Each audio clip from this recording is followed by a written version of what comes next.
আজ আমরা যদি বাউফলে এরকম সিদ্ধান্ত নিতে পারি যে আমাদের এমন একজন বাউফলের নেতা হবেন, এমন একজন ইউনিয়ন পরিষদের নেতা হবেন, এমন একজন মেম্বার হবেন, এমন একজন মেয়র হবেন, এমন একজন উপজেলা চেয়ারম্যান হবেন, এমন একজন উপজেলা ভাইস চেয়ারম্যান হবেন, এমন একজন মহিলা ভাইস চেয়ারম্যান হবেন, এমন একজন দায়িত্বপরায়ণ জনপ্রতিনিধি হবেন যিনি মসজিদের ইমামতিও করতে পারবেন, যিনি বাউফলের সংসদ পরিচালনা করতে পারবেন, যিনি মেম্বার পরিচালনা করতে পারবেন, ইউনিয়ন কার্যালয় পরিচালনা করতে পারবেন, কাউন্সিলর পরিচালনা করতে পারবেন, পৌর মেয়রের দায়িত্ব পালন করতে পারবেন।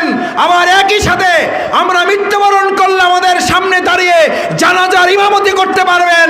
এরকম দক্ষ যোগ্য নেতাকে আমরা বাউফলে সবাই চাই। সম্মানিত ভাই এবং বন্ধুরা, এরকম নেতৃত্বই আল্লাহ তাআলার নির্দেশ, এবং সেই নির্দেশ পালনই যদি আমরা বাস্তবায়ন করতে পারি তাহলে যে সুন্দর বাউফল আমরা কল্পনা করি সেই সুন্দর বাউফলের নমুনা আল্লাহ তাআলা কোরআনে এভাবেই উল্লেখ করেন, লাকাদ কানা লাকুম ফি রাসূলিল্লাহি উসওয়াতুন হাসানা। তোমরা আল্লাহ রাসূল সাল্লাল্লাহু আলাইহি ওয়াসাল্লামের আদর্শের ভিত্তিতে মসজিদ পরিচালনা করো, তোমরা ওই রাসূল সাল্লাল্লাহু আলাইহি ওয়াসাল্লামের আদর্শের ভিত্তিতেই তোমাদের ইউনিয়ন পরিষদ কার্যালয় পরিচালনা করো। আমি আপনাদের কাছে জানতে চাই, সম্মানিত ভাই এবং বন্ধুগণ, আমার শ্রদ্ধাভাজন পিতৃতুল্য মুরব্বিয়ানে কেরাম, আমার কলিজার টুকরা সন্তান তুল্য তরুণ যুবক ছাত্র ভাইয়েরা, আমার এই ইউনিয়ন পরিষদ কার্যালয় যদি আল কোরআনের ভিত্তিতে পরিচালিত হয় তাহলে কোনো নেতা নেত্রী এখানে ইউনিয়ন পরিষদের চেয়ারম্যানের কাছে এসে তার কোনো কার্ড পাওয়ার জন্য, তার কোনো ন্যায্য অধিকার পাওয়ার জন্য এখানে তদবির করতে হবে না, গ্রুপিং হবে না, মারামারি হবে না, চাঁদা দাবি করা যাবে না, কোনো অন্যায় অধিকার বাস্তবায়ন এখানে এই কার্যালয়ে হতে দেওয়া যায় না। এটা সেই নেতার মাধ্যমে সম্ভব যে আল্লাহর হক আদায় করবে।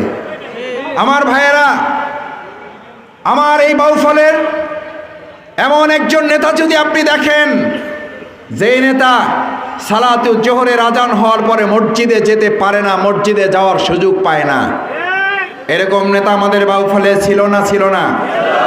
এখনো আছে না নাই? আমি আপনাদের বিবেকের কাছে সামান্য একটা কোশ্চেন করতে চাই, সামান্য একটা প্রশ্ন রাখতে চাই।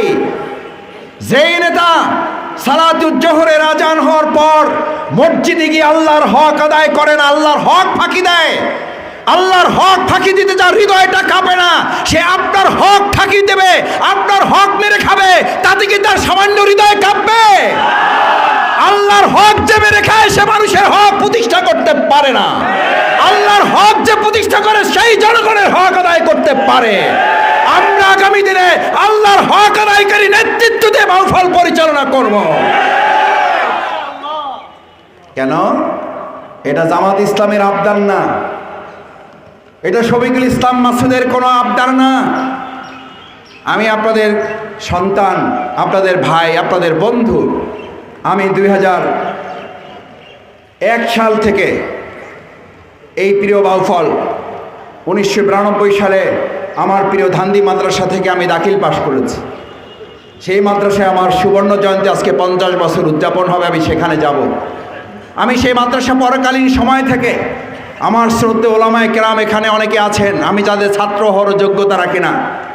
সম্মানিত ওলামায়ে কেরামগণ, আমি সেই সময় 2007 সালে বাউফলের পাবলিক ফিল্ডে, তখন আমি ইসলামী ছাত্র শিবিরের কেন্দ্রীয় সভাপতির দায়িত্ব পালন করি।